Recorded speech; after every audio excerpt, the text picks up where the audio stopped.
Hey everyone, happy Tuesday to you all. Good evening. Welcome to Kramer Corner. We are live, joined this evening by someone I've been looking forward to having here on the show for quite some time, Derek Thomas, a.k.a. Mr. Shred. Derek, how you doing, my friend? Good, man. Thank you for having me on the show. I know it's been long overdue. We've been on it for a while now, so I appreciate you following up and letting me be a part of it. It's great. Well, the nice catalyst to this was NAMM. We finally got to bump into each other at NAMM, so that was a real pleasure, first and foremost. And I was just making some mental notes, and I was trying to think, where did we meet? And I went back to the photo that we took with each other, and I think we were just on our way to go upstairs. Junior wanted to meet Mick Thompson from Slipknot so bad. We were just going to go up the escalator, and you were there, and we're like, hey, we got to make this happen. And so be it, and here we are. I think I was heading over there, too. Were you going there? Yeah, that's how it happened. This is crazy. It was a great NAMM, definitely, right? It sure was. Good stuff going on. One of the things we'll talk about in depth here in a little bit, probably partway through the program, we're going to talk about, obviously, the Gibson booth, which was kind of like mini NAMM in itself. It's like if there was a Canadian NAMM, it'd be the size of the Gibson booth. That's what it would be like. It was insane. But maybe in a few minutes, we'll jump to the chat, too, and say hi to some friendly faces over there. But let's take Gibson out of the equation for a moment and all the other brands that are associated with them. What other highlights did you have with NAMM? You can share a few thoughts. Ooh, highlights. That's a great question. There was a lot. I'd say definitely Kramer was the focal point. Actually seeing the Night Swans in person. I know the build-up's been insane. I know I've promoted on Masters of Shred, and I gave away teasers, but to see it up front and not have it be a late 80s original, it's just mind-blowing that they're bringing this all back. But as I said, and I told Nita Strauss this, it's a shred surgence. Yes. And it's coming back strong. People want these kind of guitars. So good time, perfect place, right place to be. As far as great moments, one of the best, running into Paul Gilbert. I didn't think I would, but I did. As he was leaving to go to the airport. And wow, is he a tall guy. He is really tall, isn't he? Yeah, he's a tall dude, but he's a sharp-dressed man. He was dressed really well and super nice, understanding, and gave me one of his really cool guitar picks. So that's just, for me, being a shred freak, to see that guy, he's an icon in the industry, of shred, just a monster. So that was really, really enjoyable. I was hoping I'd see Van Halen pop up, but I don't think that was ever going to happen. I know there was rumors that Eddie would be there, but they're saying it's going to be shut down. People are going to go crazy. Wouldn't work out. So yeah, I don't think we'll see him at NAMM too many more times. I think it's just too much. It creates a cluster bleep of traffic and just legit. I mean, just look at you said you went up to go meet Mick Thompson, and when Fender and their guys were doing their meet and greets with Phil Collin and all those guys, Jeff Loomis and stuff like that. It was just it was insane. It was absolutely insane up there. Like traffic alone. So I imagine Eddie comes in there, right, and it's like, oh my God, what do we do? Exactly. Same thing for last year, too. That's why I kind of try to stay away from the meet and greets, because last year was Warren DeMartini and Jake Lee, which was a great, tag team of shred heroes. But I didn't want to. The line was just huge for those guys, man. And I find you have better luck just running into people rather than waiting in a line sometimes. You'll see this guy over here, and there's no line. I agree. I agree. Pick your battles at NAMM. Two things I'll say there. I love that term that you said, shred surgence. I love that. That's a really cool slogan. That's cool. Yeah, we're actually talking about that. And I think, especially with all the young players, it's just, I don't think it was like this 3 or 4 years ago. I really don't. People, I don't think they were into that. I mean, of course, the trends change, hairstyles change, car styles. Definitely the shredding changed. I mean, people were playing those. They went from Ibanez's to Paul Reed Smiths to Schecters. And now it's like to Kiesel. Now Kramer's coming back. It's this whole play fast craziness, but keep it melodic, and it all depends, I guess, how you define it. But it's definitely coming back hard, I think. I love that. I really do love that, because, and I'm finding too, maybe Kramer has a little bit of that kind of the DeLorean time factor to take us back to 1980s again, mid 80s, and I really like that period. I get accused of, like, people say to me, they'll say, I'm going to use my name in the third person here, but hey, Eric, you're stuck in the 80s, man. I'm like, hey, if I'm going to be stuck in a time period, I'll stay there. I'm quite comfortable in the 80s. It's a great period. And plus, all those guys that grew up on that music, I didn't really get to experience it when it happened. But now most of them are all, corporate guys, or got their head on straight, and they got cash to spend on the guitars they couldn't afford back in the day. That's right. Now they're going to go live it all over again. So it's a perfect time. And really, Kramer owned that decade. Ibanez came in later in the decade, and so guys started jumping ship like Red Beach. But, for the most part, everybody from guys in, rap and R&B and all sorts of different musics, all their players were playing Kramers. And I tell people that all the time. That was the guitar you played, That's right. That's right. And we'll dive into the deep end and that stuff in a little bit as well too. But to go back what you said a second ago about meeting some of these people, sometimes it's easier just to bump into them instead of waiting in these lines. And there's a couple things I wanted to do that day, and one was meeting Derek Smalls, Harry Shearer from Spinal Tap, over at the Marriott with Line 6, and it was at it was 1 hour earlier than Mick Thompson. And you just don't show up at 3 o'clock to meet these guys. You got to get there in that line. It's like going to the amusement park, right? I'm like, what am I going to do here? Oh yeah. So we got there, and Junior got in line he had to get in line for the 2 o'clock to make it to the 3 o'clock. So at the 2 o'clock was a signing with I think it was Loomis and Broderick, and who else was there? A bunch of people. I forget who was all there. Marty Freeman was there. I think. Yeah. Day or prior. I think Satchel was there. Yep. So he got in that line, and so what the security people told him was, okay, so if you're in here to meet Mick Thompson, you have to let the people behind you, if they say I'm here to meet so and so for the 2 o'clock, you just let them walk by. Well, they kind of messed up when they said that, and that's what he did. He let everybody walk by. Then it come 3 o'clock for the lineup for the 3 o'clock. Now Junior is first in line.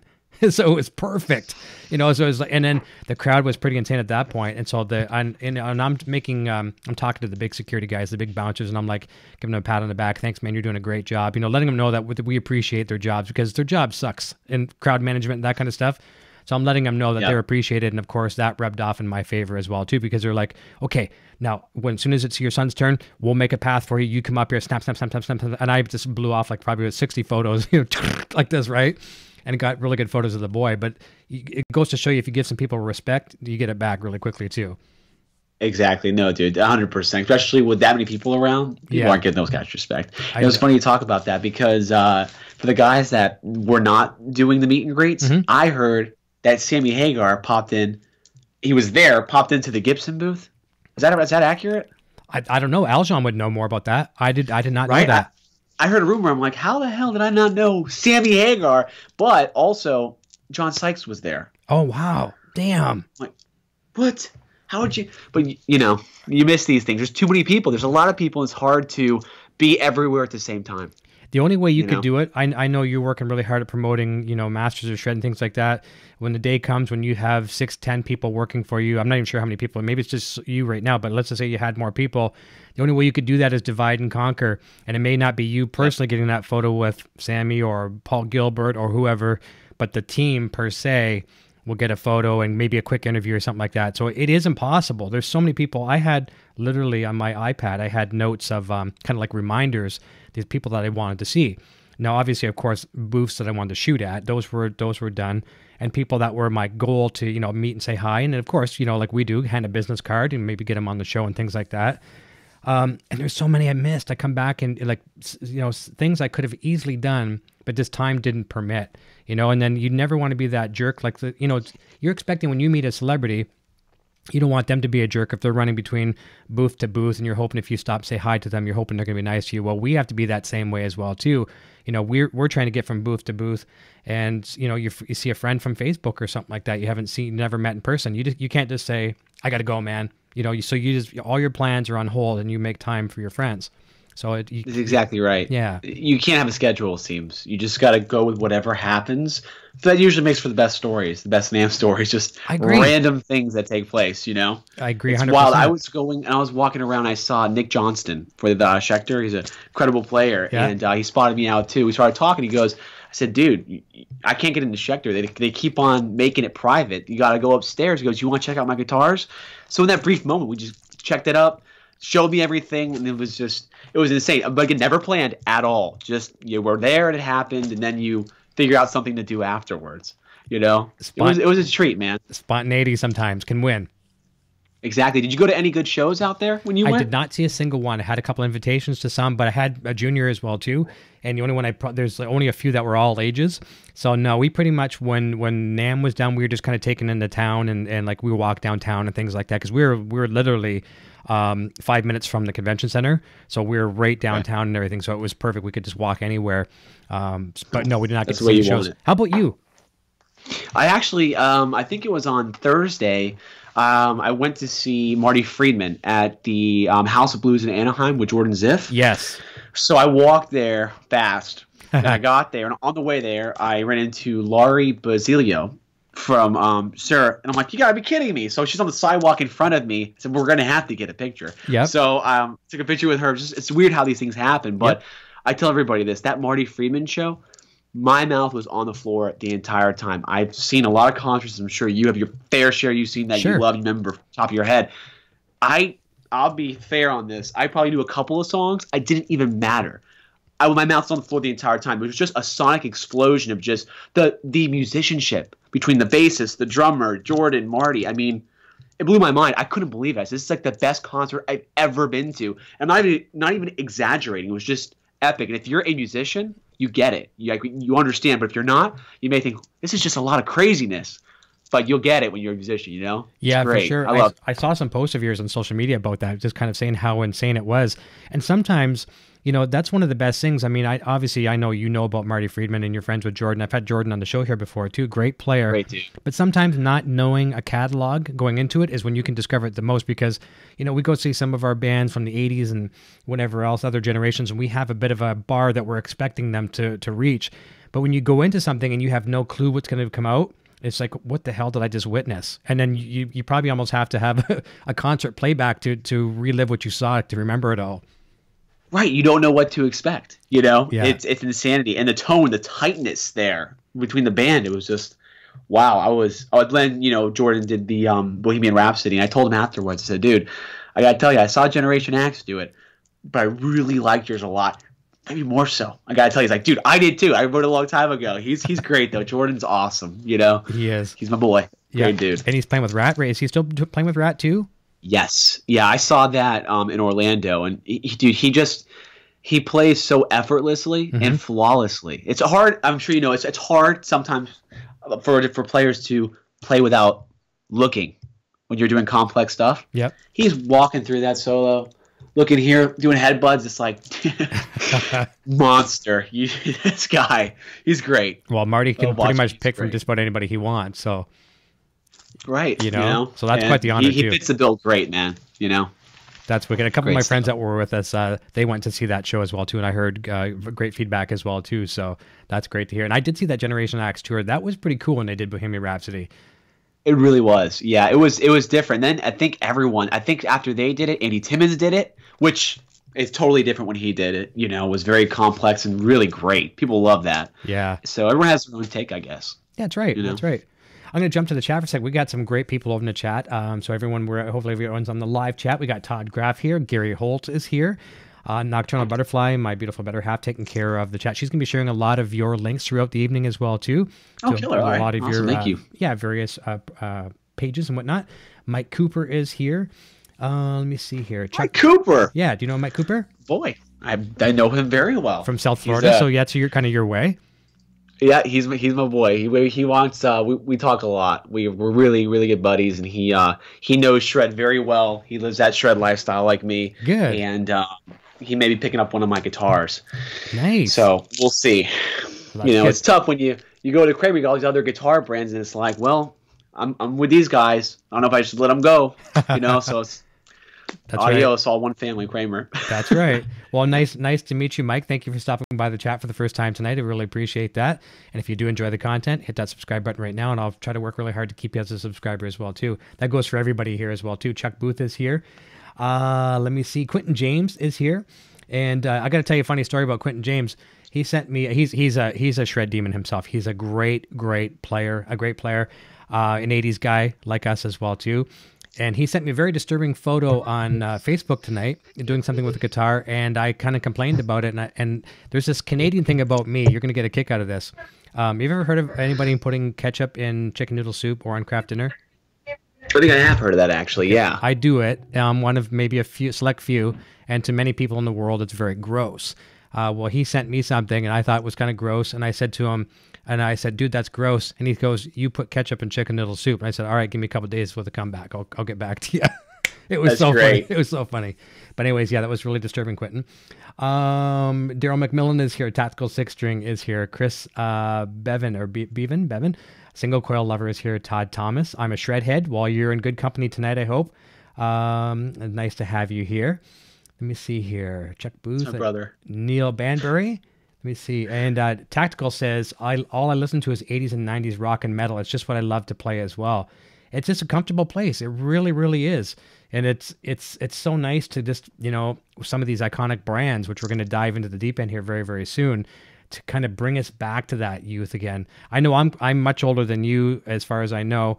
So I was there a little earlier than you, but it brings me back to that happy time where, you know, I was playing some of those Kramers back in the day, even back in the day, you know, like some of the Strikers and things like that, $300-400. You know, sometimes with the cheaper Floyd Rose 2 or, you know, crappy bridges, but you could always upgrade those. I always played my very, very best. And I said that today. It's no disrespect to any other guitar manufacturer that I've worked with or I like or whatever. You had this thing where you didn't care if you chipped a headstock on your bass player's bass or the mic stand. You know, you weren't playing a really expensive boutique guitar. So all the pressure, I think, was off the table. I mean, and some of these players out there today, they can afford to replace a guitar like that if it breaks the neck off. But for us, you know, teenage working stiffs back then, you know, we couldn't afford that. So if we had a guitar that was affordable, you could shred on it. That's why I enjoyed the brand so much growing up. Absolutely, dude. No, I agree. I don't know why. I think I actually started getting into Kramers because of my dad. He had a 87 Beretta in candy red with the zebra humbucker, Nice. kind of like Sammy Hagar's he had, Yes. but he was like more of the cherry. Yep. And he bought it new back in the day, and that's when I started. I think my first guitar was a Kramer Focus when Music Yo came out. Okay. With the $69 Focuses. Then I got to pick between me and my brother. You could take the red one like Brad Gillis or the burgundy one. I took the red one like Brad Gillis. Nice. That's what I did. So that was my first guitar, and ever since that and a ZX10. I paid. Actually, I'm sorry. That was totally off. My first guitar was a West Tone. Okay, I remember West Tone very well. Which was like a Kramer copy back in the day, the West Yeah. Tones, man. And then I got the Focus after. Yeah, there we go. I'm trying to Couldn't think. afford a Kramer yet. I was going to say this one. I wanted to say Hondo, but it wasn't Hondo. I know Hondo is a company that was a big competitor. I mean, not a competitor, a copy company too. And damn, the name just slipped me. And I might go back and I might even say maybe it was a Hondo. Damn, this really makes me mad. I don't remember the name, but it was actually a legitimate ripoff of Van Halen. I mean, actually a really bad ripoff. Here's what they did. It was all what I can remember was a one humbucker pickup, and I think it was a Duncan Invader, which was weird, which was very, very weird to come stock in it. Either that or I put it in. I don't think I did, because when I was that young, I didn't really know about swapping pickups and stuff. But it had a copy of a Kaler, which was even, forgive me for people that, you know, like Kaler trems, but the only thing worse than a Kaler trem is a copy of a Kaler trem. You know, you know what I mean? A bad copy. And it was horrible. I have a Kaler, and I kind of can understand. It get rough. Yeah. I mean, nice for some little vibrato, you know, like maybe like a Bigsby almost, you know. But, you know, Right. you know, I've talked to some of these guys, some of the shredders that have been through all that, like, you know, like the Jennifer Battens, the Steve Stevens, and all those people that have gone through the Kalers to the Floyds to, you know, trans trems and everything in between. And the Kaler is kind of always the one that's kind of the adopted stepchild kind of thing. You know, I kind of get that impression from him. But yeah, so that's what I had. And I'm going to have to say Hondo, I guess, but I don't think it was a Hondo, but it was a bad copy. And then I do remember, I've been trying to find a picture online. If someone can send me a picture of this, there was Hondo, I believe it was, made a copy of the Kramer, you know, the Kramer ad guitar that Eddie's holding, that one, you know, the kind of like the Frankie. And Hondo made an exact copy of it. And I'm 99.9% sure it was Hondo. And I've been searching Google to try to find an image of this again, because a music store near Detroit, where I used to live, Detroit Windsor border, had one in stock. And I didn't have the money to buy it at the time. But it looked exact. It was all gloss. It wasn't beat up like a relic. And if anyone knows if it's Hondo or somebody else, let me know the name in the chat, because I'd like to find that again, just to solve an argument with myself in my mind. But so many copies back then. And here's another thing. This wasn't on our itinerary for the evening, but this is something that kind of bothers me somewhat. And we've all been there. I think we're all guilty, and I am myself too. I think Kramer is one of the most copied brand. I know there's Chinese Gibsons and there's all this other kind of stuff out there, these copies. But here's where the copies come into play with Kramers. You know, so many people say, look at my Kramer 5150, or look at this, or look at that. It's not a Kramer. They're buying kits, and they're buying the decal off of Etsy or wherever, and they're sticking it on there. What are your thoughts on that? Well, what about Sir? Yeah. Don't they have the Falcon beak, that Kramer headstock? I mean, that's been around since like early 80s to the mid 80s. That was Kramer's thing. They did that. Yeah. I didn't see that anywhere else before that. I don't think anybody else used that, you know, and that's now a very commonly used piece. So, oh no, I could definitely see that. I mean, even to a degree, I mean, ESP, I don't know. ESP supplied parts to Kramer, True. But I could definitely say it's been copied. There's no doubt. Maybe a different alterations to the headstock have been made, but for the most part, yeah. Oh, absolutely, 100%. I mean, they were the icon. Everybody wanted that. That was the pedestal. You know, you got that. I mean, even my dad would tell me stories how he sold his Gibson Custom, which of course kind of regrets now, back in the day, to buy a Pacer Carrera, the all black ones, you know? Yeah. Because you just wanted that. That's what people worked for. Those guitars, not the Les Pauls. They wanted those. So, yeah, definitely I could see how they've definitely been copied. Speaking of the Les Pauls that are worth some money, I just had a kind of a horror story shared with me with a buddy on Sunday over on my other show on the Helix Hour. A buddy of mine, Johnny Lee, over in the United Kingdom. You know, he got into music like his dad as well. His dad kind of passed on the musical genes and had some guitars like, you know, like you had in your family. And his dad gave him a Les Paul. He said, here, this one's been in the family. Here, you take this Les Paul, whatever. And that was the old man guitar to him. He didn't want this old man guitar. He wanted like the, you know, like the Ibanez's and the Kramers and all the kind of the Jacksons, all the pointy rock and roll. Anything that looked evil is what he wanted, right? And so I guess at one point he had this guitar under his bed forever, and he never even hardly ever played it. And he gave it away one time. So he gave it away, whatever. And so his dad comes back to him down the road and says, Johnny, where's the guitar that you've had under your bed? And I wish I could do it in the English accent because it made it even more funny. But he's like, well, what guitar are you talking about, Dad? He goes, the one that's under your bed. You know, it was your grandpa's. He bought it new, whatever, and he gave it to me, blah, blah, blah. And I gave it to you, and where is it? And he got rid of it. It was a 59 Les Paul. And he gave it away. Oh, you see, that's just kind of sad. That's not a good story. That's not a happy story. Why don't you tell me these sad stories like this? That happens a lot, dude. That happened a lot, I'm sure. We can only go higher from here. Like that. We can only go higher from here. Right. It goes higher. That's right. So yeah, that was a horrific story. But that's the thing. We all go through these phases, you know, like maybe because I'm older than you, I don't know any of the horror stories that you've had. But I mean, I've had some guitars, you know, that I've traded in for like the most ridiculous things, or you sell them and then you see your buddies playing them. It's almost like, you know, it's horrible. It's horrible when you do those things. Have you ever had any bad trade experiences or things like you regret getting rid of? Oh yeah. I regret 2 years ago selling my 80, I think it was like they made between 87 and 89, my 87 to 89 Kramer Pro Axe Deluxe. This was a guitar that was $1,500 new back in the day. Yeah. Cherry red, humbucker, single coil, a beast. I scored it for $250 on Craigslist. Oh my God. Estate sale. Yeah. Unfortunately, the guy passed away. His mom took his whole collection of insane Kramers. I bought him for what she asked, so I bought a 12-string. I bought a Tharrington Telly with red and binding all over it, and the nice headstock inlays. Nice. And then I bought that guitar. So I'm like, all right, you know what? I'll sell it $1,200. It sold, I kid you not, in an hour on Reverb. So the guy was local. I brought it to his house, and he showed me his Reverb bank account little statement. Yeah. To over 10 grand for the month he spent on Kramers. He goes, so let me give you a background check on the Kramer you just sold me. I'm like, all right, well, what is it? That neck never came on it. This was built by a craftsmanship, you know, an actual Luther at Kramer. He had the neck custom made because it had the inlays, the headstock inlays on it, which Pro Axes didn't have. Right. He goes, this is totally one-off, extremely rare. I said, are you kidding? He's like, thank you. I'm like, oh. You know what I did? I got rid of it. I bought a Kiesel Aries. Okay. Nothing wrong with Kiesels. Nope. Killer guitars, workhorses. Okay. Beast for the money. But the Kramer, they don't make anymore. Extremely rare. Will always have that value. It had the resale, still does. I wish I kept it. That was a guitar I wish I never sold.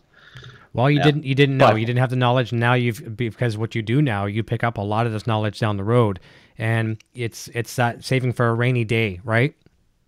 Yeah. Well, I made my money back, which is good. Yeah. I paid $250, but you know, I wanted. You know, I was kind of stuck on the whole Mr. Scary thing, so I was thinking, man, I want to buy a Skull and Bones crafted guitar like George Lynch's. Sure. And I was still off. I'm like, I gotta still add like $600. I'm like, No, I'm not doing it. So I went for the Kiesel instead. There you go. There you go. Do you still have the Kiesel? I sold that too. You sold that one too? Yeah.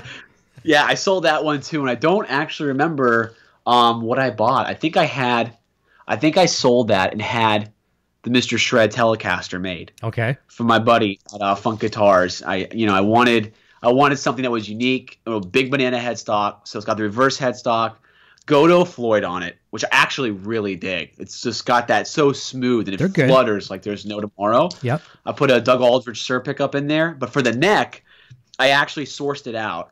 I found, because I love this guitar, I have the Jersey Star from 2004 from Music Yo. Okay. And it's really the longest because I love the way it plays. But I found the neck pickup that Gibson made. It's called like a R90. Okay. And when I went to Gibson, I told them, I said, "Do you guys have this pickup? It's so creamy. It's delicious. It's shredlicious. It's the best pickup I ever heard for the neck." They didn't know much about it, actually. So a guy sourced it out. I got it for $45, put it in the telly, and that's just an absolute beast from Funk. My boy Funk Guitars down the street in South Florida. So I gotta give it up to him. Is that the one over your right shoulder there?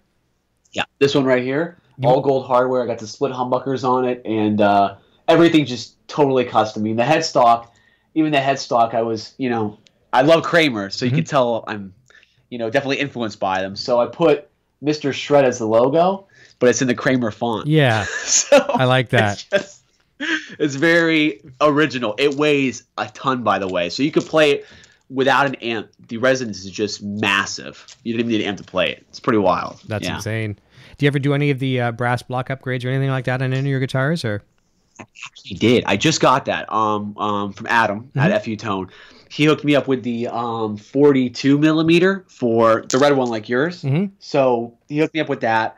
I tell a big difference. He also got the kill switch in there. So I took out that last tone knob, dropped the LED kill switch in there, having a blast with that. That's a lot of fun. So that guitar, I've just customized the hell out of it to make it my own. That's what I was going to talk to you about, because you and I were talking off the air, because when I did the first call to you here this evening for a test call, I was playing the Vintage Pacer, so we have the exact same guitar. So I love that guitar. It's pretty much the guitar I play, my main one right now, and I switched it from stock from, I know you and I both did this, from 10s to 9s, and then, man, it just got slinky as hell. But then I dropped the Floyd down to a flush mount and threw in a D-tuner, of course, and it's really, really come to life from there. Now, one thing I do, though, I'm curious to see your thoughts on this, and I've heard guys from shred side, from just, rock and roll to blues, well, I shouldn't say blues playing, but rock and roll to not so high gain like we play. I bypass the treble bleed mod. Do you keep yours stock like that, or do you bypass yours? That's a good point. I think I kept it the way it was. Probably stock, right? I don't know. I don't work it on myself. So right. I had Funk Guitars do it, Mark Funk, and he went in there and did some work on it. But I don't. He never mentioned that to me, dude. I don't even know. I've only heard a few people say that they have. I remember talking and Steve from Boston's chat there. He's doing a lot of Kramer stuff right now as well too. And I mentioned it, and a lot of people are saying, no, they like it. I think Steve said he liked it. Just for me, my personal ears, I don't like it with the high gain that I play. And all I did, I kind of cheated as well, too. I didn't unsolder it. I just got the wire cutters and I clipped it, and I just bypassed that circuit. And it's fine now, and I like it much better. I still have the coil tap on that guitar, so I do use that a lot. Well, only when I'm playing clean, but I love the coil tap if I'm playing in the middle position with both humbuckers in split mode. And a nice clean tone with tons of compression. It just sounds absolutely beautiful. So it's called the treble bleed function? Yeah, so just basically, Eljon could explain it to us better, and some people in the chat could probably explain it to us better than myself. But as you're rolling your volume back, it tries to help you prevent losing that overall tone and getting too muddy, whatever. But I find sometimes myself, here again, this is just me speaking, not certainly to take away from what it can do. I like it without it. You know what I mean? So. Oh, okay. You know what? I think I know what you're talking about, dude. And now you just described what it is. You defined it, because when I would get off the volume, it wouldn't really die down. It would get to a point where it just clicks off. Yeah. And I'm like, where's the swell? Yeah. It's almost like 0 to 3 is nothing. Clarity. Yeah. Okay, I don't like that on there. Okay. That's what that is. I need to get that removed. Yeah. Okay. And here again, too, if Kramer aficionados, don't say this is what we're recommending. I certainly don't recommend that. I don't want you getting in there with wire cutters and snipping. It's just what some people tend to like. That's just what I happen to like, because I like it to be I like from 0 to 10 to have that full range. Like, I mean, I want to be able to just barely hear my guitar or have it full on. I don't want it to go from like 10 down to 7, and all of a sudden from 7, you know, after that it's just off, right? So that's right, especially if you record songs and you want to come into the track slowly, you know, you want to not have it at full volume. So you got to go just – so that's good to know that's what that was. I wasn't sure. I'm like, I feel like maybe at the pot I have to change it for a nice, you know, swell pot, but that's what it is. That's treble bleed. Mm-hmm. Probably, you know, I guess just not for everybody. It's not for me. That's right. And some people swear by it. Yeah, there you go. Let's jump back to the chat for a quick second as well, too. Todd Thomas is saying Kramer Korner rocks. Thank you, Todd. Appreciate that. Brian Cote is here. Let me see some more links from Nocturnal Butterfly, Master of Shred, mastersofshred.com. We have that to jump over and have a look at the website. We might get a hashtag now going with chicken noodle. That's another whole topic with the ketchup. Michael Easter said, hey gang, great shirts in the link. Love the Jack Butler. Dave Taylor. Nice. Awesome. Dave Taylor, South Florida, and I scrolled too fast. I got to get back and find that one. Sorry. It's DT Rocks. Nice. Thank you for jumping in, Dave. And Gary Holt says there's no better rock than the 80s as well, too. And you know what's so funny? This is my friend Gary Holt from down in California. Everybody confuses him with Gary Holt from Slayer and Exodus, right? That's what I was doing just now in my head. I'm like, this is the same guy, right? Yeah, no, it's not the same guy. And he's gotten so many friend requests, off of the show.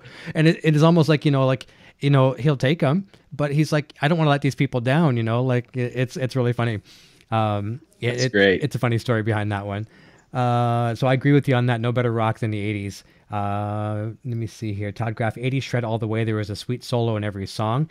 Tactical 16 says, nobody had a Kramer in my circles, and I bought a Charvel USA in 85, and I was in that camp, he says.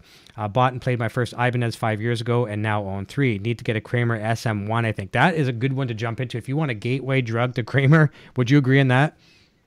Yes, and I'll tell you what, it's funny. I was talking about SM1 recently because last year, Kramer prices went, you tell me what you think, through the roof. I mean, Night Swans were fetching $5,000, and I'm like, okay, this is probably going to pop. I definitely think it's popped. They're going 2 to 3 now, and SM1s were going high too. But I just saw a flip-flop SM1 from the late 80s, so it's not a remake of it, and they wanted like $1,200 for it on eBay. I'm thinking, well, I'm so tempted right now. Because, yes, SM1s, regardless if they're new or the old, they're beasts. A lot of bang for the buck. A lot. I agree. Well, in that interview I did, I'm not sure if you saw it, I did the interview at Gary Kramer's place here after NAMM. We hung out. Right, you told me about that. Yeah, there's one story, and I'm the worst at retelling stories, and this is from an interview I did, and I feel bad if I get the facts wrong, but when Gary was working with Leo Scala, his new luthier, building kind of like the Gary Kramer brand of guitars, when he decided to kind of, redo some guitars again, he, Leo had this idea for, I guess it would be like the Delta Wing or whatever, and wanted to bring it over to Gary, but, he needed to get over here to North America from over in, was it Russia? Is that right? I hope that's right. But anyways, he sold a Beretta that he had. One of his Berettas sold it for $1,700. So, I mean, there's some good coin for some of these guitars, right? $1,700, and it got him over here with the plane ticket, and I think he still got his stub, to show what he, sold that guitar for. So they do fetch a good buck. And I really feel bad right now. Like, I don't have any of the vintage guitars to show what I had. I had a lot of them. There's one I had, this sounds kind of silly, but it really dated the 80s, and I had a Gem 77 flower pattern Steve Vai one, and then I had this Kramer that went along with it. There was my yin and my yang. It was, I believe it was a Beretta in bubblegum pink, and I've never seen any record of it in that exact same color. I've looked at the Kramer, vintage Kramer, all that kind of stuff. Rosewood fingerboard, but in bubblegum pink. And the reason why I remember this, I had one of those DiMarzio clip lock straps, whatever. It was in pink, and I had a damn Bart Simpson pin on it. It was... Oh, that's great. It couldn't have been any more 80s. And actually, on top of that, okay, I'm going to really show my age.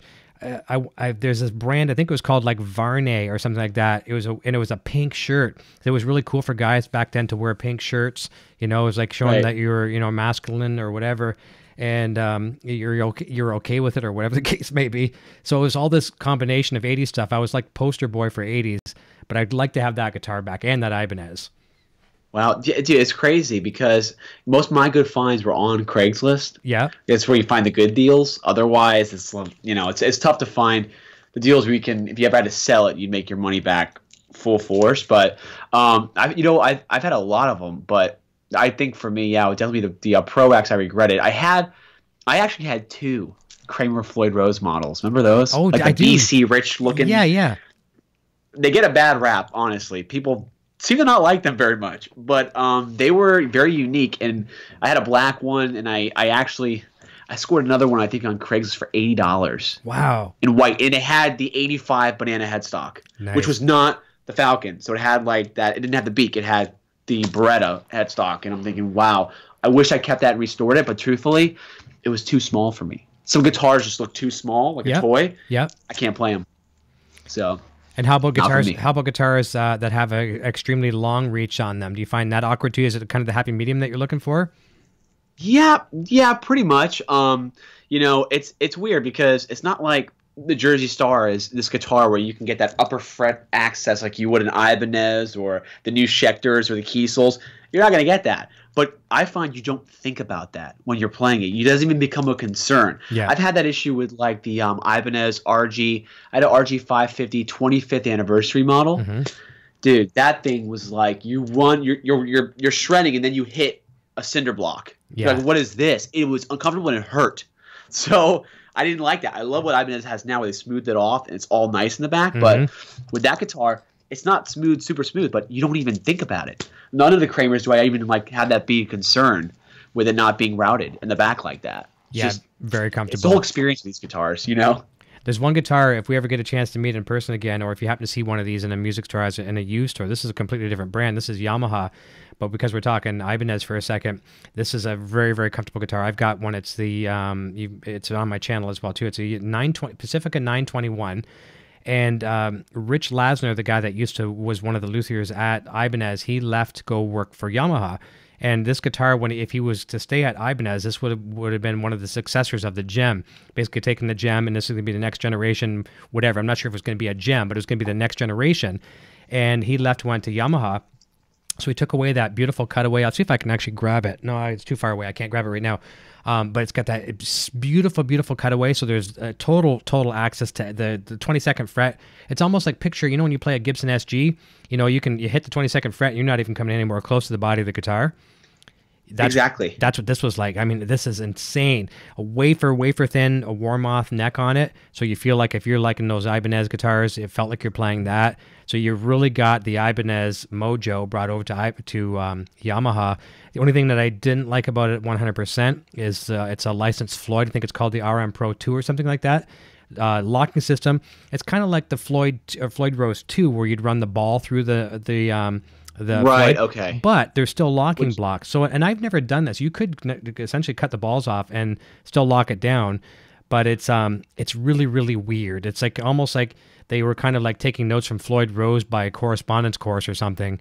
It's like they didn't really get it. And on top of that, right. The locking nuts were like about a 5mm locking nut up at the the nut clamp. So yeah, it's like you're jamming, you're going to the local pub and you're playing, and you say to your other guitar player in the band, "Hey man, I lost my 3mm wrench. Can you throw me a wrench real quick?" Everyone's got one. Well, try to ask for a 5mm wrench, right? Right, that's an issue. You know what's funny? I think I'm going to be completely wrong on this. I think maybe my Vandenberg has an issue like that. Okay. For the nut, it's not. I don't think it's a regular Allen head. I don't believe it's kind of different. I could be wrong though, but that was kind of like that issue too. But it's funny you bring up the Yamahas. I was looking. I think it was called the 1221. It was like this. It was. Yes. They were so ahead of their time in the early 90s. Yep. Like the guy from Firehouse, Bill Leverty, if I said his last name right. Yes, he was big in Dorsey. Oh, dude, those guitars. I mean, the way the neck goes in the body and your bolts for the neck, for the back plate, aren't at that joint. They're like all the way under your bridge. Yeah. Totally crazy, state of the art. They were trying to raise the bar, but unfortunately, grunge said, we think differently and goodbye. No one's playing these anymore. They go to Fender Mustangs, I know. But that guitar, I've been looking at that for a while. It's been on my Shreddar. Yeah, that is on the Shreddar, man. Your one-liners tonight are insane. I love it. This is great. All night like this, every day of the year. All right. This is it. No, but I could see that being really comfortable in your wheelhouse because they were shredders. They're up there with Kramer, Ibanez, Charvels. I think they're right in that wheelhouse. They were stellar. I knew some players over here in Canada as well too. One fellow that was a Yamaha endorsed artist back in the 80s when we were kind of in the 90s in the circle. He played some of those as well too, 1221s, whatnot. Beautiful guitars. They are, right? And it's funny because also Blue Saraceno, yeah, he played one. Yeah. He had that crazy, well, his more of a Strat, but he had the plaid on it. Yep. That guitar you don't find anywhere used. If you find a plaid one, that's like the holy grail of those guitars. You don't see them anywhere, But it's funny you bring up Canadian artists. I discovered a Canadian guitarist about a year and a half ago that blew my mind, and I can't believe I didn't know who he was. Winnipeg? Pete Lesperance. Okay, for sure. For Harem Scarum. Yes. I posted his videos. I ran into that track called No Justice, and I go, what? How the hell did I not know about this guy? I mean, just his phrasing. I told everybody he is Nuno meets Vito Bratta. Yeah. Perfect blend. Some guy actually asked me, he goes, if you could play like anybody, who would you play like? I go, Pete Lesperance. He goes, who the hell is that? I go, dude, he's incredible. I mean, he's just the perfect blend. He's got everything going. I love it, man. Look him up and thank me later kind of thing. Yes, exactly. Now, look him up later. I know this isn't shred per se, but I just got to say this: when it comes to Canadian guitar players, I like to just drop this name and then just watch the microphone hit the ground and poof. What do you think of Ian Thornley? Wait, hold on a sec. Ian Thornley. Yes. I'm gonna sound like a real jerk if I don't. Why am I confusing him with Big Wreck? Because he is Big Wreck. That is Big Wreck, right? As long as I get that confused. That's okay, because I'm going to say... There's a lot of shredders that I got to go right about. He's a huge shredder, dude. Yeah. He's incredible. Yeah. He sounds like Chris Cornell. If Soundgarden wanted to get a singer, they need to get him. Agreed. Songs are amazing. There's one album in particular I've been listening to. I think it may be called Albatross, and that's not just the track. No, that's right. Right? Yep. Album's called that, right? Incredible. When I saw there's that song he did called wasn't something in a time. What was it, dude? They made a video. 1 million or 1 million. One of them. I know which one you mean. You're talking about, right? Yep. It's first track I think on that album. Yep. His solo.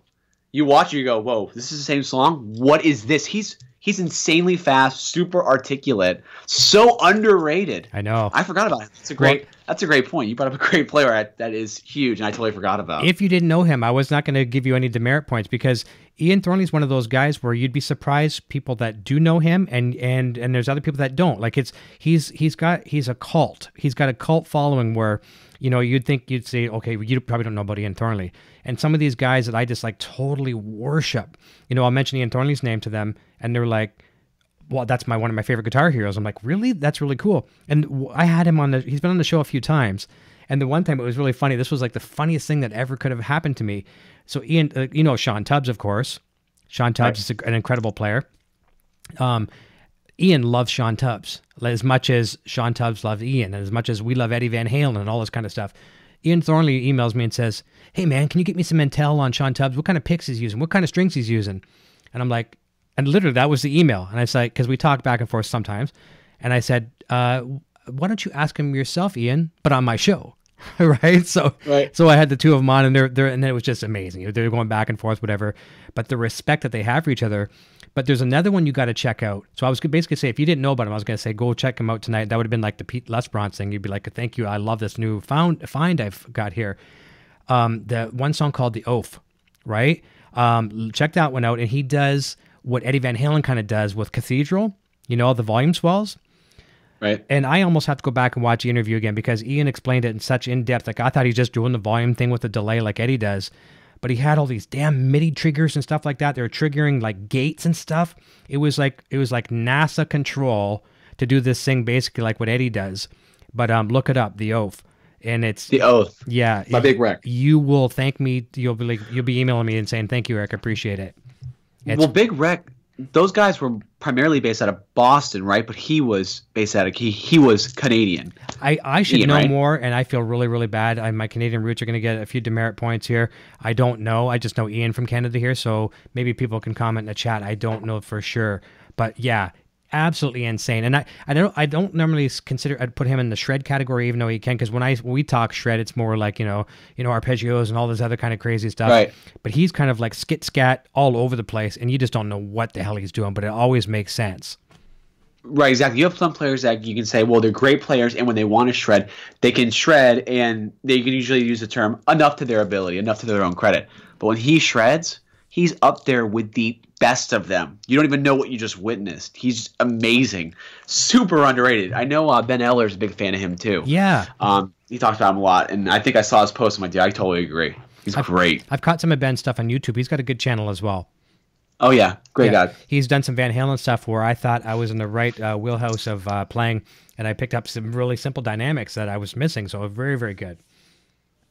Great stuff, dude. Yeah, it's great stuff. Great players. If there's any more I maybe missed out on. I think no, for me that was about. I did discover a crazy thing called Much Music. That's your that was our thing. Yeah, MTV out there, right? They had that guitar contest in like 88, 89. It was Guitar Wars. Yep. I discovered this video. I'm like, what is this? These local guys that are just doing these crazy things, and it's funny to see guys like that back in the day that maybe didn't get the credit they deserve, but when you rediscover them to a whole other audience, to kind of give them a glimpse of that's what it was like back then. That's right. That's how the dudes, they dressed, they played like that. This was a big movement in pop culture, you know? Well, I'm glad you mentioned that, and I'm going to do this. I'm going to switch your camera for a second because I am going to grab that guitar because the Much Music at the Guitar Wars that you're talking about, I won that one in Ontario, and I'll show you the Yamaha Pacifica was the prize. I'll grab it and show you.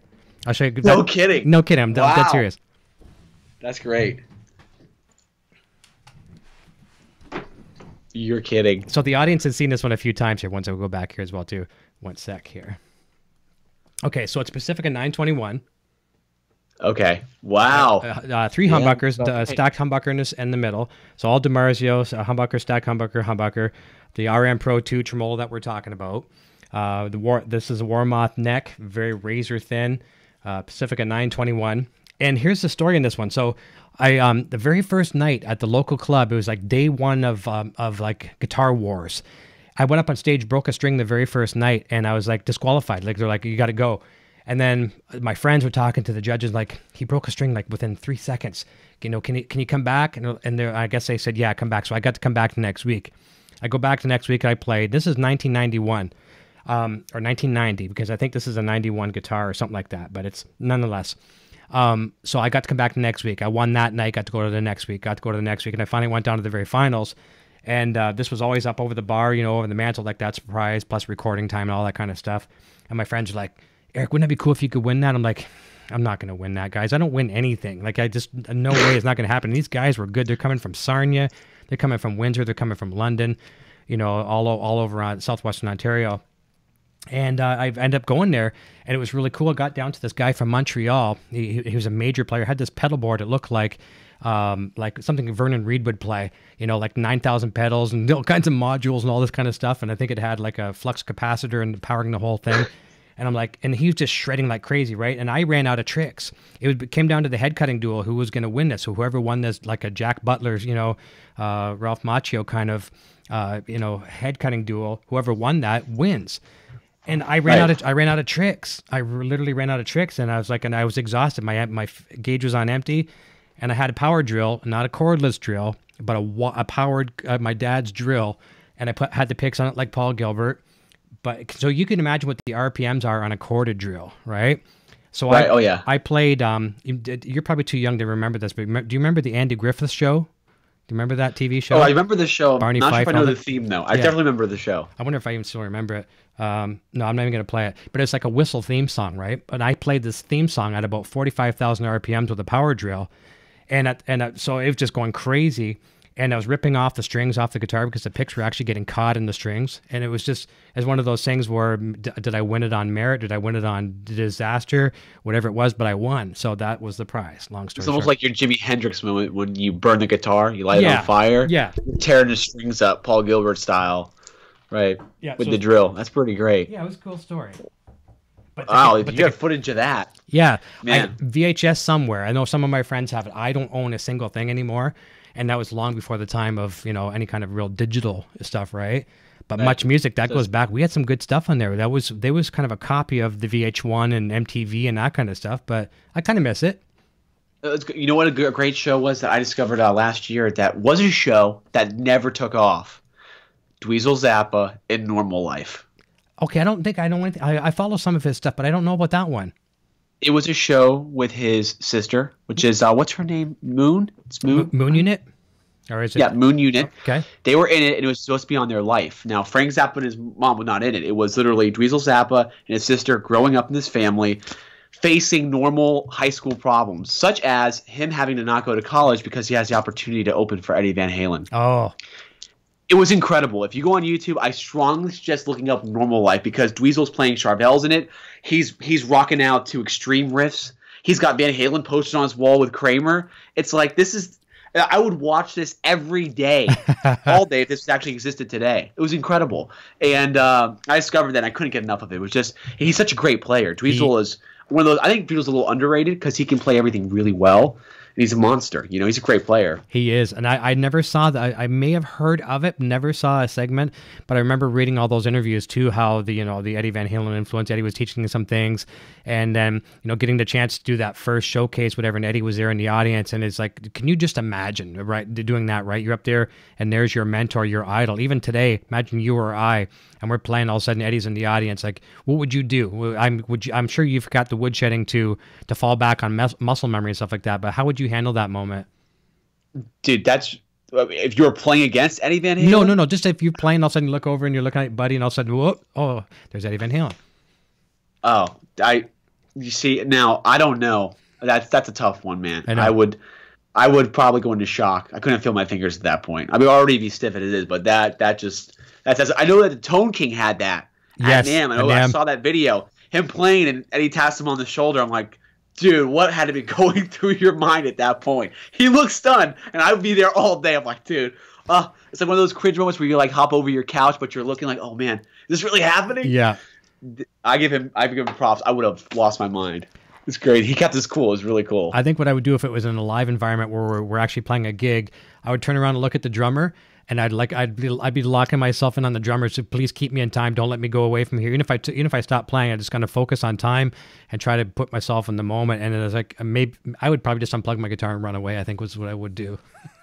So dude, right? I mean, I don't know. It's too much. He's just such an icon. He really is. Like people don't. I mean, I'm gonna say people don't give enough credit, but also I don't think people give enough credit as a rhythm player. His rhythms are absolutely amazing. We could spend amazing rhythm player eons on that. And here's. I'm glad you brought it up because here's to show you how good he is.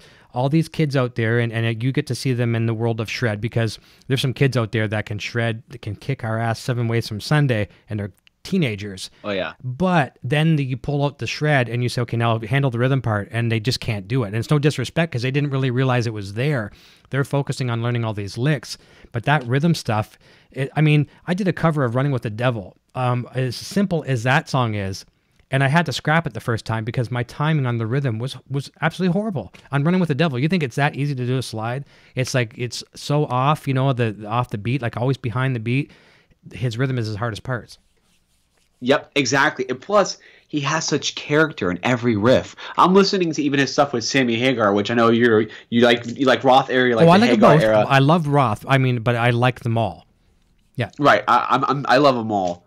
I may like Sammy a slight bit because I love the music. I think his guitar playing got really crazy. It was always crazy. It was amazing. He's always ahead of the curve. You're younger too, though. You're younger too. You came in a little different era. Right. So, seeing that, but just hearing some of those riffs, I mean, it's just... I mean, dude, Summer Nights. What do you make this stuff up? Like, are you kidding me? It's just even the timing, as you said, the timing is patterns, and they're all different. The riffs don't sound the same, and they have character and personality. And that's hard to find rhythm players that have something so catchy like that. That's unique. And some of them aren't even hard to play. Like some of them are really simplistic. But that's when it comes to his tone. His tone just sounds cool. He had that cool factor. Guy could play 3 notes, and it sounds better than any guy going crazy with sweeps because it's Eddie Van Halen with that tone in those fingers, man. It just sounds great. I agree. I've said this on the show before too, and I didn't mean to necessarily turn tonight into a full blown Eddie Van Halen thing. But if it wasn't for Eddie Van Halen, a lot of us wouldn't be here talking Kramers and things like that either. So I think it's fair game here. But I've said this on the EVH show, and I'm curious to hear your thoughts on this. I say 3 things, and there could be a lot more, but I'm going to say 3 key ingredients to make Van Halen Eddie what he is as far as his swing, that rhythm style that we just can never get our heads around. and some people are going to laugh when I say this, especially the third one. I'll leave the third till last because I want to try to go with the most important first, was their dad. First of all, with the musicianship he had, the big band, you know, they were listening to and playing big band music on the ship coming over here. You know, that's kind of how they paid part of their way. So their dad being that musical influence, especially in the swing and big band, that has a lot to do with it. Number two, the fact that, you know, Eddie and Alex, from the moment their eyes would open in the morning, they would be playing together with no bass player. And, you know, that's like trying to fill that gap. It really sucks for a guitar player. You don't have that bottom end to fill in the gap. Right. So that had a lot to do with it. And then, like him, love him or hate him, David Lee Roth, with the material that he brought to the band. He's like, you know, guys, we got to get these people dancing. When people are dancing, they're drinking and smoking. The bar owners they're going to be happy. Thus, we get paid. And the material, the repertoire that was brought to them, you know, bell bottoms and big boots and all that kind of stuff, high-heeled shoes, was something Eddie Van Halen was never comfortable with. But you add all that up, and maybe sprinkling some other influences here and there as well too, that is a big shuffle that kind of makes that thing that we're all struggling with today a reality. Yeah, I actually never thought about that, but that's a great point. That's you really thought that out. That was pretty good. It's one of those things I didn't know. Yeah. That now makes a lot of sense to why he sounds like that and why the band sounds like that as a full. You know, how it came with never really. Yeah, that sounds pretty accurate. I'm all on board with what you just said. Well, I agree. 100%. That's why I like the bootleg so much better than these live albums that are redone and reprocessed. So, like, you know, obviously we're missing Michael now, but back in the day with these really killer raw bootlegs from like the late 70s or even early 80s, you know, where there'd be another overdub of rhythm guitar, it's gone. It's just Mike holding that bottom, and good or bad or whoever, and like sometimes they're on, sometimes they're off. They're usually always on. You know, it just sounds so great, and you know you're missing that other guitar. You didn't need it because the rhythm was held by Mike. Exactly. Yeah, well, I'm pretty excited for them coming. Well, supposedly some tour dates with Michael Anthony. Not officially. It's going to be more like him coming on stage for a couple of songs. That's what I heard. Yeah, I'm not sure. That was a question I was going to ask you about tonight, obviously, because I knew there'd be some Van Halen themed questions, and I was going to get your opinion on that. Myself, I'm still one of those guys that, as much as I'm hopeful, you know, like it's like I don't want to tell, you know, it's like the Santa Claus thing, right? I still believe in Santa Claus, but I want to believe that Santa Claus is the Van Halen they're going to tour and stuff like that. I just don't know. I almost want to say I don't think they're going to, but you seem kind of positive on it, and there are a lot of positive people in the community. I hope they do, and I hope they do something. But here's another thing too, and for non-selfish reasons, you know, maybe to kind of protect my hero, I hope they don't, because they just can't win in the press.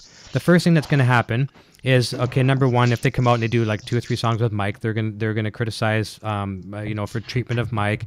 David Lee Roth vocals are going to be subpar, you know, because he's aging. I'll take anything I can from David Lee Roth, no problem. But they're going to criticize that. They're going to criticize his hair is gone. They're going to criticize. They just can't win in the press. What are your thoughts on that? Well, yeah, you got a pretty good point. I mean, I'm a guy who would love to see Sammy Hagar come back for a tour and do both. Sammy Hagar and David Lee Roth, split sets. That would be the ultimate Van Halen fan's dream. Unless they got Gary Sharon too, but I hope Gary got no love. Yeah, that was just a bad place, wrong time, man. People were not open to that. Or Mitch Malloy. I know. No, so everyone forgets about Mitch Malloy. You know. Yeah. Which I don't think that guy's aged at all. He's Side note: I saw him at Summer NAMM. I'm like, dude looks identical to he did in late '90s. He doesn't age. Well, he's doing a lot of his own health products, which is I applaud him for doing that as well too. Did you know that he's selling his own health products?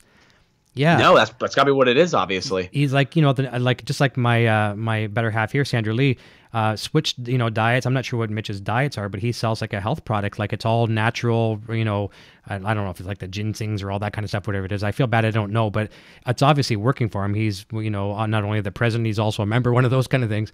But yeah, he doesn't age. And that was a shocker too. I had him on the show. We talked about all that where, you know, it was just that moment where, you know, he knew watching those MTV Music Awards, okay, well, it's over. And sadly, you know, if he would have just hung in there a little bit more, right, because that went to hell in a handbasket in a pretty quick, you know, flash.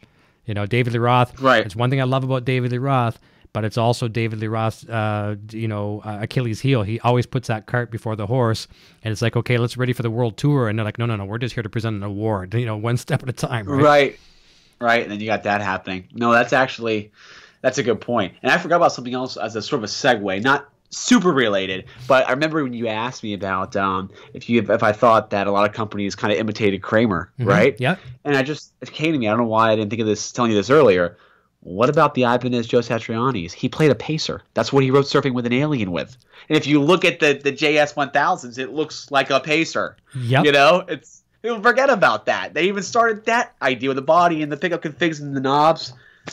You know what? It's a no-brainer. I'm so glad you mentioned that, because a new friend of mine, Jeff Schroeder from Smashing Pumpkins, him and I, he come on the show on 2 different shows of mine, and we do a lot of Skype calls, like not even on the air, like we talk about guitar.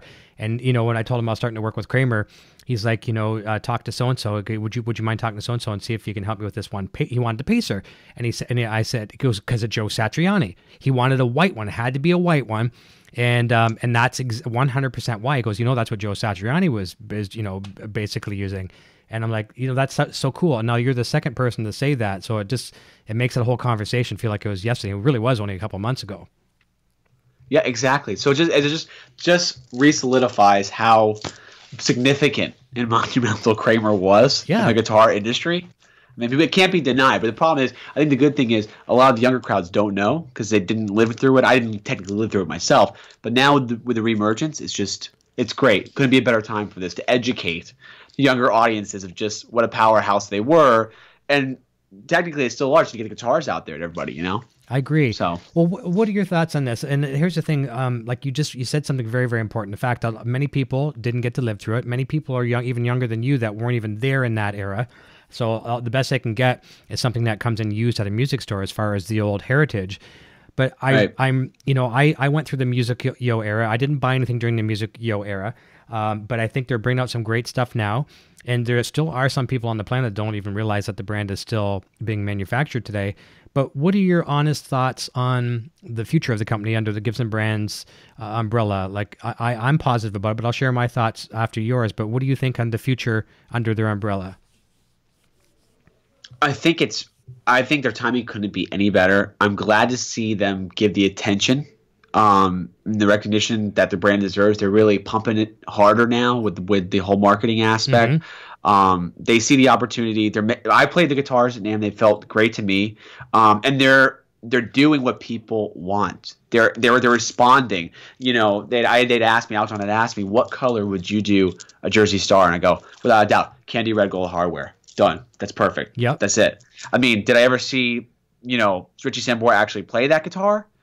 I tried to find pictures. I know it was made. It was very hard to find because he had that crazy sunburst one, that like tobacco burst, which is hot. And that guitar, though, is so gorgeous in the red and gold. They made it. When I saw it at NAMM, I was blown away. Stunning, man. So they got the guitars. They're bringing back the Night Swan, which – it's so funny. I've been posting Kramer stuff for a long time, and people always write down, they got to remake the Night Swan. Yes. They got to do it, dude. And I would never respond. I'm like, well, we'll see. Maybe a winky face thumbs up, Yep. And to think that guitar's coming back, that's ridiculous, man. It's great. It's great. They're bringing back the best models that, they had at a time when shred was going away and grunge was coming in. Now grunge is long gone, right? So shred's coming back big. It's like kind of just a continuation from where they left off, It is. I mean, look at the timing. A new CEO at Gibson. I mean, that was something that was obviously, arguably needed for sure. One of the coolest rock and roll dudes. I said this to Eljon. For the first time ever, I don't fanboy out over meeting people. I've talked to a lot of celebrities, as you have, and it's what I do weekly here now. And I usually don't fanboy out. Every once in a while, I'll do one of those things where I'll switch the camera and I'll kind of get my composure and I'll come back, hey, we're all good. But JC there at the Gibson booth, I walk right on by him, and he was more a rock star than a rock star. And I went, and I walked on by him. I had my hand out, I was going to shake his hand, and I walked on by him. So the guy is a rock and roll icon, in my opinion. He's, captain of the ship at a time where I think we could really, really use it. But Kramer coming back, as you say, with the metal, the shred surgeons. Is that what it was again? Did I get that right? All right, okay, I got to remember that one. All right, shred surgeons. It couldn't be better timing. It's really, really good. And as far as some of these people that will come out and say, yeah, but what about, you know what? Baby steps. Like they're proving right now that they're listening, because Eljon was on my show back about a year ago, or close to a year ago, whenever we first started Kramer Korner.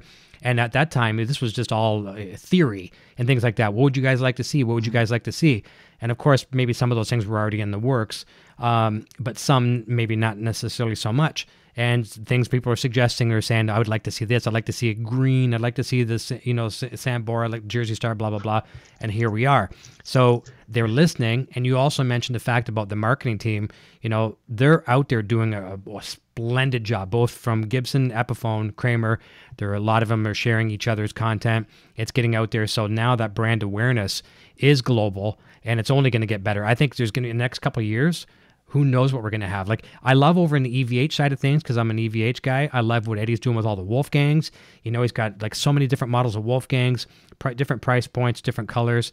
And I think we're going to see that with Kramer, with not only multiple models of guitars, but, you know, a rainbow of colors in each model too. Exactly. But, you know, the funny thing is when, you know, everyone always says, well, I want this one and this one and that one, you know, it's very valid. But then sometimes people just want to, you know, test you and throw out something that is so obscure that they don't really want. They just want to say, oh, yeah, no, I bet you no one's thought about this guitar. Yep. Like, I'm surprised I didn't hear everybody say, I want you to see you make the Floyd Rose Kramer again. Yeah. I'm surprised no one said that yet. Yeah. You know, no, when they buy it, I want to see them do it. I think that the nice ones are going to sell like hotcakes. The sort of the Jersey Stars and the SM1s in new colors. Mm-hmm. They're gonna kill it, and I wanted to see that soda green Beretta so bad. They didn't have one there yet. I know, that's how I want that one. Right? It just I didn't even see it. I read it on the bottom of the ad. I go soda green. Oh, okay, I'm sold. That's all I needed to hear. I think Aljon described it on the show as like 7-Up green or something like that. Right? And I'm surprised I haven't done this to this day. I keep saying I'm going to do this. Do you know the guitar player? He's more in the, he works for Line 6 in the Yamaha community, Paul Heinmarsh. Have you heard that name? He's actually, if you watch this video back tonight in the intro, he's in the intro of this because he came on the Line 6 show and he knew, I was a big Eddie Van Halen fan, so he wanted to, you know, kind of, you know, thrill me, and he was playing an 84 Beretta, and he painted it green, but it's the exact same green as what's coming out now, and this was long before he knew it was coming, so I've been wanting to post it on my page, and I want to tag him in it. He's got his own signature guitar with Yamaha and stuff like that as well, too, but I know for a fact he'd want that guitar, but that's got his name written all over it. Look him up, he's a wonderful player, he does all the demos for Line 6 and stuff, too. Oh, that's killer, dude. Yeah. That's killer. But yeah, they got some killer stuff, man. Killer guitars coming out. I think it's coming, but you know what it's like, too, right? Aljon said one thing, and this is like it hits it right on the head. You know, at the end of the day, you vote with your wallet. You know, you go to the music store, you buy them. Okay, that's successful. We've sold, you know, 300 of these ones. Well, that's a good one. We're going to be selling that one again next year. We've only sold 4 of this one. Okay, well, maybe that's one we're going to sell off, and we'll bring out another model. But voting with your wallet. But it is happening. I mean, they're listening to it. The new models are coming. I mean, it couldn't be a better time for the brand and the awareness, I think. Exactly, and I gotta tell you, I mean, I guess if you want to be one of those guys that say, yeah, but if they only made this model, if they only brought back that Stratocaster headstock in the future, yeah, I could see it. I could see it happening. Maybe a licensing deal or something. Yeah. But like this 81 here, I got my hands on that. Oh my gosh! You want to show us? You want to grab it? Can you grab it? Let's grab it. I'll show you guys what I got here. This is almost as rare as you could get with these things. This is my okay. So check this out. This is a 1981 Kramer Voyager with the Strat headstock, which is just like, I mean, it feels so good. I love lacquered headstocks. Oh my God, it's beautiful. I just love it. They feel so good and they're fast, you know. And made in the USA, original paint, just absolutely insane with the 80s graphic. This was put on afterwards because it had regular stop tail, which never held tune. Right. So this was actually purchased, I think, in like 84, the bridge. But I just recently had the Shaller taken out because the original Shaller, I have it, took a dump. Mm-hmm. So put a Screaming Demon in there. I love it. I like the pickup a lot because I'm a Seymour Duncan guy. And I like Duncan, guy that. And I like the gold Floyd on that. That's nice. Oh, yeah, dude. And I got to tell you, just the way it plays and feels, that was the only era I never got my hands on. And the funny thing about this was actually my dad's guitar. Okay. Back in he bought it new in 81. And he had all the tags and everything, all the receipts. And I'm like, dude, you don't see the Strat head anywhere. No. And that just completes my collection for me because I've always wanted a Strat head forever. And he had that in storage. I'm like, you got to be kidding me. Pull that out. Well, for some of the people that don't know, I'll let you tell this story. A lot of people that are watching the show for Kramer content, they obviously know the story of the headstock and licensing. But tell people how the Beak headstock come about. Well, that's a great question. Maybe you do better. Well, basically, so many of the Strat style headstocks were out there, and Fender basically giving and here again too, if there's a lot of people that know more about Fender or Fender and Kramer than myself, you can correct me if I'm wrong, and I'd be happy to be wrong. But basically, it was a patent infringement, so they just started lobbing off part of the head, the curve, and eventually become the beak neck. Right, which does make sense. I remember they had trouble with the headstock because of Fender. Yeah. But I didn't know that. But it does. I could see that ball getting cut off, and then you're right. Then you're in just That's like right. that. You know what's funny though? I told my buddy earlier. I said, these crazy Strat headstocks and these guitars. I wonder if the Fernandez functions, the one that Brad Gillis had, like that with the Fender headstock, play like these. Yeah. You get those old ones with the ball just like that. I almost bought a Fernandez function a while back in purple with gold hardware because big Brad Gillis fan when you see that stuff. Oh, and yeah, I know. even Jakey Lee was playing them for a little bit, That's right. So you find that, but yeah, this is I gotta tell you, that's a beast, and that kind of sums up my collection. I got the Night Swan, and when I got that, I was just awed. I got that on Craigslist for a song and a dance. I mean, I couldn't believe it. It was frightening. And that guitar is that's a different breed, man. Those Night Swans are just monsters. They are. I never did hold one in my hand, so the closest thing I'm ever going to get to one is with the new releases. But I'm really happy for that. You got that 81, through your dad, and your dad had it, you've had it. I think there's probably some pride that he has as well too, because sometimes us as parents, I've got kids, and you think sometimes they're going to trade like, I'm going to give you this $2,000 guitar, and they're going to trade it in for like a Sega console or something. You know what I mean? Right. I'm using a really bad analogy, but they're going to trade it in for something. And he's like, oh my God, but to see it passed down from generation to generation. And I know that would never happen in my family because my boy, I think he plays as much or more than I do, but it's so cool to keep it in the family. Maybe if all goes good, maybe you can pass it on if you have kids. Do you have kids or no? No. You're too young. No. Yeah. Never too young. Yeah, not looking forward to. This world's too crazy to raise kids. I give you credit. There you go. That's why I'm gray, man. That's why I'm gray. But hopefully, though, if you do, you can maybe pass it on to your kids, because there's a legacy there, man. It really, really is. And there's like Eddie Van Halen. Everyone thinks they know everything about Kramer, and I'm going to put myself on the lowest level. So I try to keep it real with people. I don't want to be sound like an expert. When it comes to my knowledge of Kramer, I'm going to put myself in about the 8% of knowledge out of 100%, and I'm learning more every day. So there's my reality check when it comes to knowing stuff about it. But there's so much folklore, the people that think they know everything about it, and then there's these other stories. Like when I was at Gary Kramer's, like he was telling me some stories about some of these guitars and stuff like that, and I was like, oh my God! And I was almost like that kid in the candy store with my dad's credit card, just looking around, like going from place to place to place, holding a Ripley, which was so cool. I never held a Ripley in my life. That's a holy grail too. Yeah, it had a broken neck. It wasn't the original neck on it. Someone pointed that out on Facebook today. I posted, and they said, well, that's not the original neck. I said, funny that you mentioned that, because you are 100% correct. It got broke. And so another neck was put on it. So it's just so cool, the legacy. And they're here, they're back. And speaking of which, someone had a question. There's someone by the name of Awakened Death says, where can I buy the Night Swan reissue and how much? Thank you. I forget the price. Do you remember the price? I don't want to guess it, but it's in the video. Do you remember the price offhand? I was at $899, I believe. Now, right, $800 to $900 will be right. Yeah, I think so. If go back and watch the video with Aljon and I, it's listed in the video. And I hate to quote on that, and I don't want to give any miscalculation, but I do know when they're available. They should be available in May. That sounds about right. Right. Most anywhere that's an Epiphone dealer, you should be able to find that. I know Gibson and the Epiphone team are under the. They're rebranding the website as we speak. They're going to be developing that. You should be able to buy through there as well soon too. So if you go to, I think it's epiphoneStore.com, or go to Epiphone and go to the store, you can see a couple of the older models of Kramer's that are still there. And they'll be adding new ones as well too. But start hitting up your dealers anywhere that sells, Epiphone and Gibson.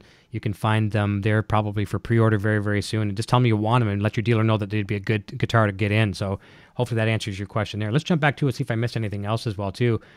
Brian Cote, who's a guitar player friend of mine here in Canada, says Hondo was my first guitar.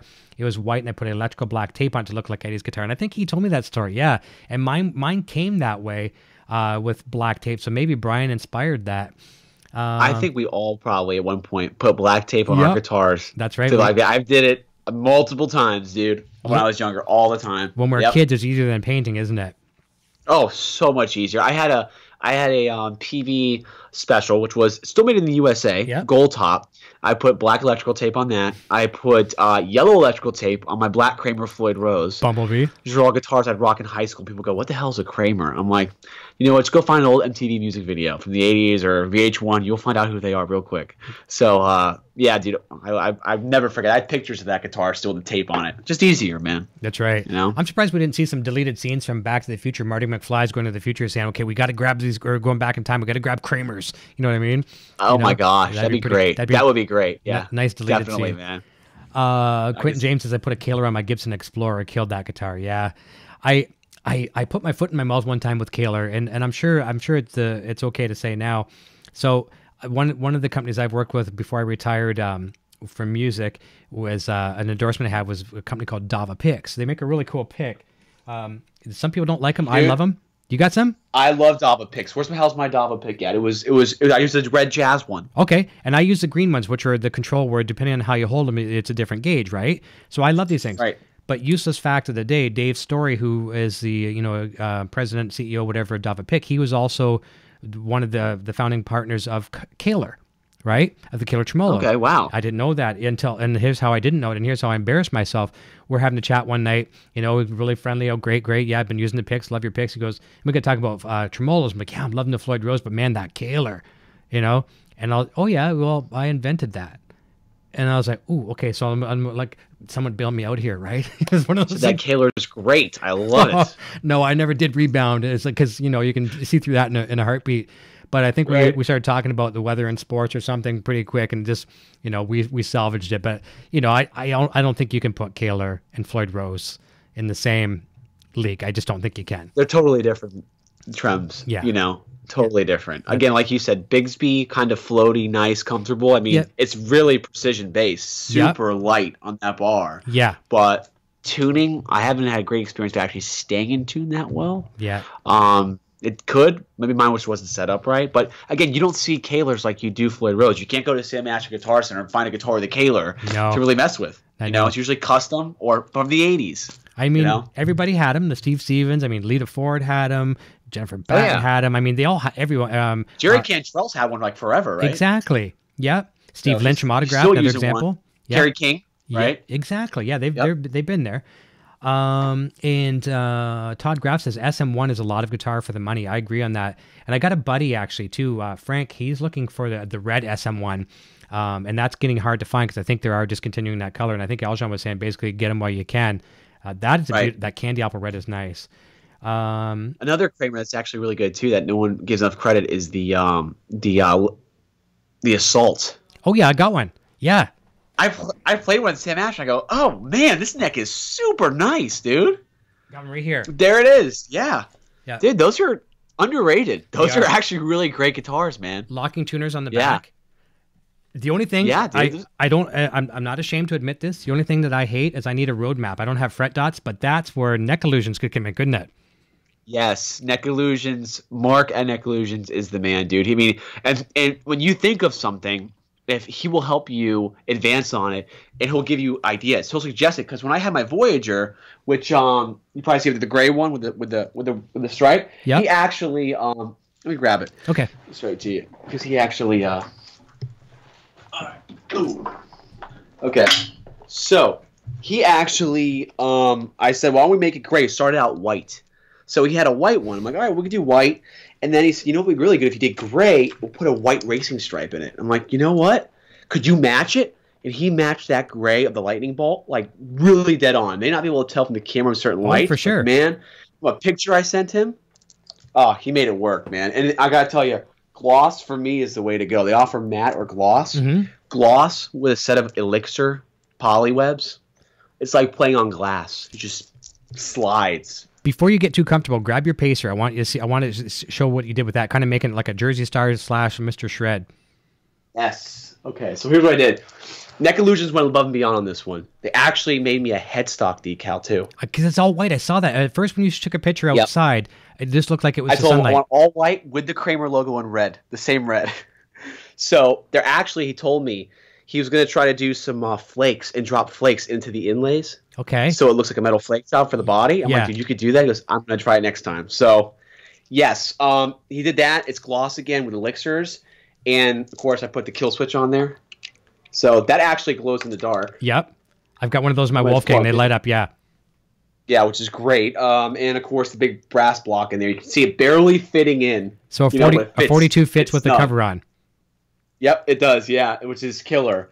But you know, they did a great job on that, man. This guitar is just like a beast, workhorse. And the flake. Whenever I show people, they go, "Man, dude, I can't believe it came to the factory like that." I go, "Yeah," and the price point, it's incredible. I know. You don't get those kind of paint jobs on a lot of competitors' guitars with that much detail to the flake. You know. And that guitar is a heavy Pictures guitar, don't but do I justice. like the weight of that guitar. I'm not normally a heavy guitar guy, but I like it in that guitar. Like I pick up my Wolfgangs and stuff like that. I'm like, whoa, after picking up that thing, but I like it. It's heavy, Yep. but it's good. Yeah. It's a good heavy, dude. It is for sure. It's a killer guitar for the money. And I don't think they're making those anymore. So I know. people ask me, I said, get them while you can. You find good deals on like Chicago Music Exchange, grab it. Yep. You know, great stuff.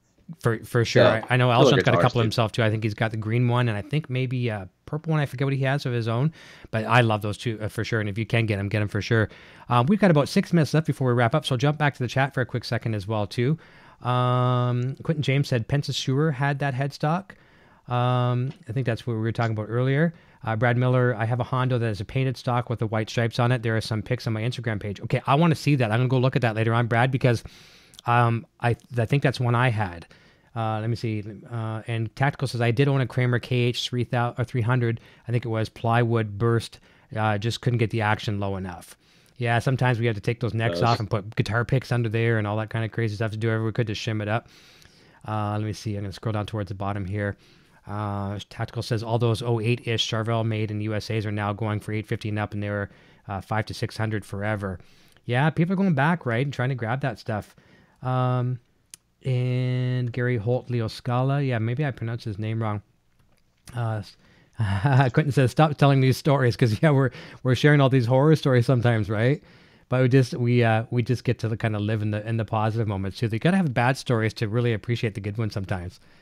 Right. Let's go down to the bottom of the good. This is how good Nocturnal Butterfly is. She's already got neckillusions.com in the chat. So they're great people.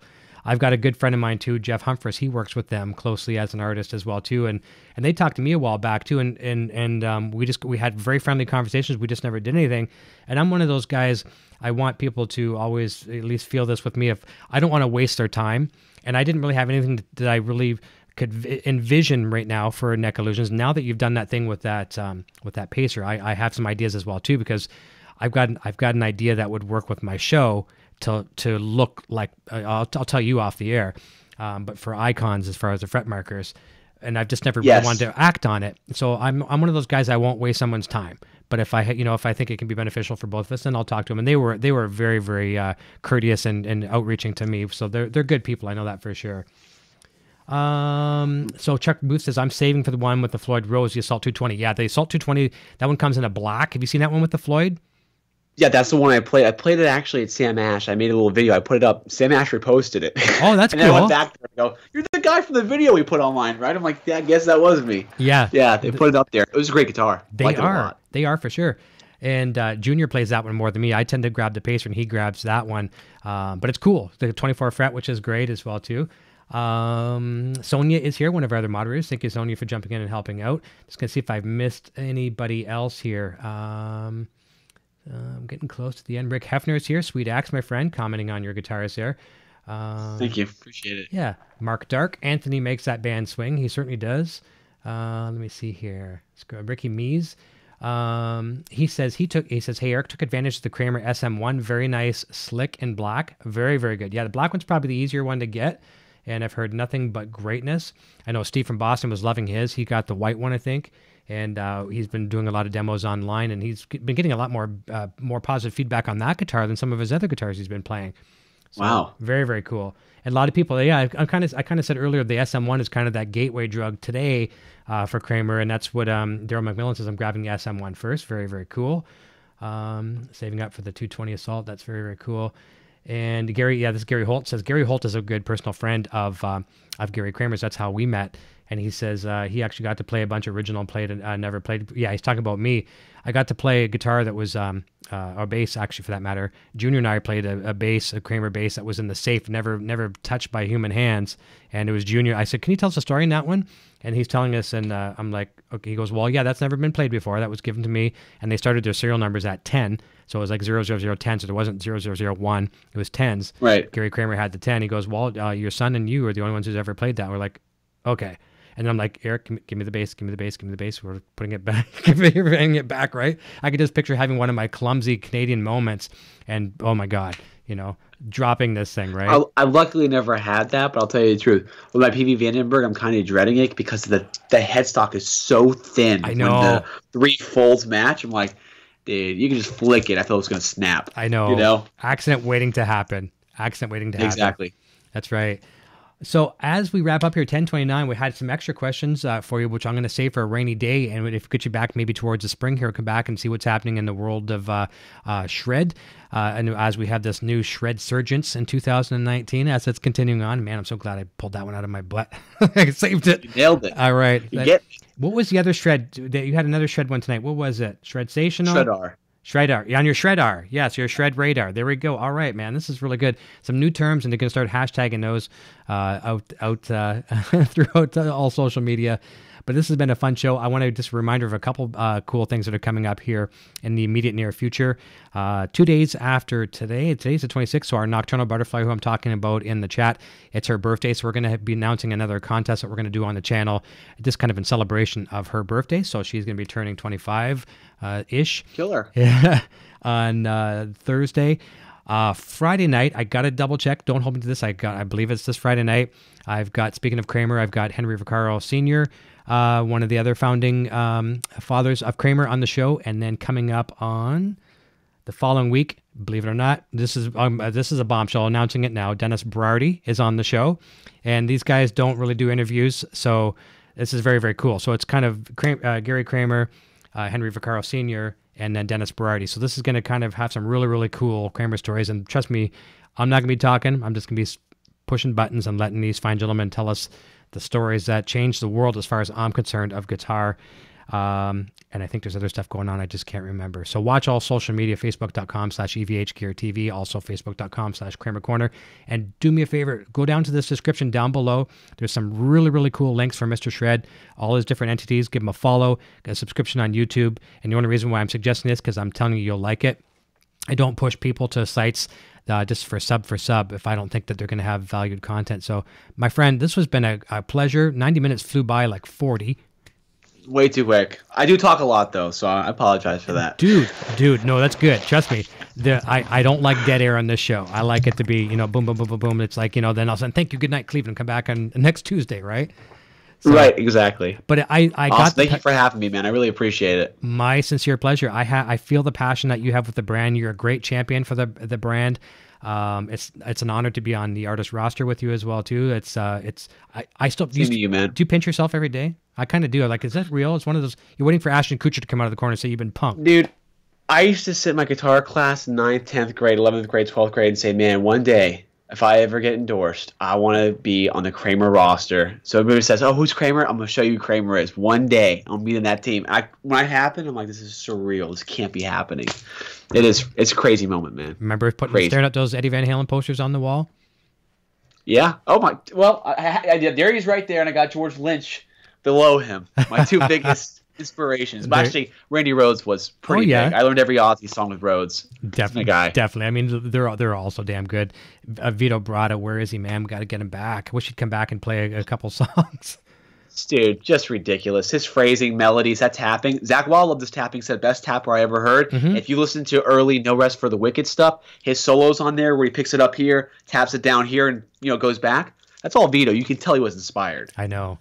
It's insane. There's great players, but it still is. And fortunately, I'm going to say it again, and I'm not trying to be silly now, but this shred surgence is a good thing. It's a really, really good thing. We're seeing it in manufacturing, not just with Kramer. Everyone is nodding to shred. The shred is not dead. Don't let that argument ever be said. Oh my God, I sound like Dr. Seuss. Did you hear this? I'm making these rhymes that sound like Dr. Seuss. It'll never be said. Shredder's not dead. Okay, don't eat green eggs and ham. But anyways, the last thing I want to say about that, some of these players that are really emerging, that are kind of saving Shred. I wanted a big nod, and this was a very important nod, and unfortunately got left off. Charlie Para. I didn't know a thing about the gentleman. I did not know a thing about him other than his name. I saw his face on the Kramer, the flagship guy. I saw him at the booth at NAMM, and I thought, okay, here comes another Guitar Center 4 o'clock guitar solo, right? I thought that's what I was going to be expecting. I heard so many guitar solos. That's why I didn't touch guitar at NAMM. I held one a couple times. It's like the last thing I wanted to do is play guitar. I heard Charlie play. I was like, oh my God. I shook his hand after the show, and I was like, this was great. He just danced. If he was a chef, he made some of the most amazing dishes, and they all tasted good, as opposed to like, oof, you know what I mean? What are your thoughts on him? Extremely well-rounded player. Extremely well-rounded, dude. Great player. Yeah. He really is. So great phrasing. A good role model for players getting into this thing, and when we need that. We need shred, but we also need some guidance. Go back, guys, and listen to the Eddie Van Halen. Get some isolated tracks and listen to the rhythm tracks. The shred will be there. You'll get there probably faster than you will on the rhythm. Shred-tastic show, babes. I'm getting. There we go. There we go. That's from my producer. There we go.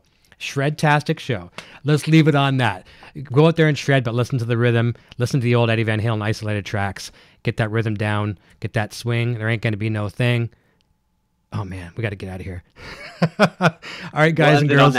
Thank you so very much for watching. Me, man. My pleasure. Don't go anywhere. We're going to say goodbye to you off the air. Until next time, everybody. If you're new here, hit that subscribe button and all that good stuff. There's a way to support the show down below, as well as hitting Derek's links. Talk to you soon. Cheers.